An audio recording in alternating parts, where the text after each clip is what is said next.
Haya, wateja wetu, ile Ion Herbs yetu ni nini ambao bado hawajajua mpaka leo? Ion Herbs hii ni mchanganyiko wa mimea na maua ambao kazi yake kubwa ni kwenda kurekebisha sehemu zako za siri. Kama umetoka kujifungua unahitaji hii. Kama sehemu zako za siri zinatoa harufu unahitaji. Kama una fungus, una miwasho, lakini kama period yako inarukaruka. Safari hii imekuja siku 3, safari nyingine imekuja wiki 2, safari nyingine imekuja, nyingine haijaja. Tumia Ion Herbs. Utachemsha maji yako vizuri kabisa. Yakichemka, kama ni ndoo yako, utachukua haya majani utaweka. Ukishaweka, funika na mfuniko kwa dakika 10 au 15. Kisha utachuchumalia ama utakalia ule mvuke uingie sehemu za siri. Kama ulikuwa unatoka harufu mbaya, hapo hapo imekata. Yani inakata hapo hapo. Kama uke wako ulikuwa mkubwa utajirudi. Lakini kama ulikuwa huna joto, ni utapata joto. Shilingi 20,000 tu ambayo inatosha kutumia mara 3.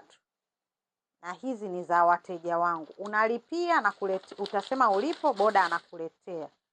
Nimeelezea hadi namna gani unaweza kutumia ili kuepusha usumbufu. Hazina madhara yoyote, kama inavyoonekana ni miti shamba. Mnaotafuta watoto, tumia hii.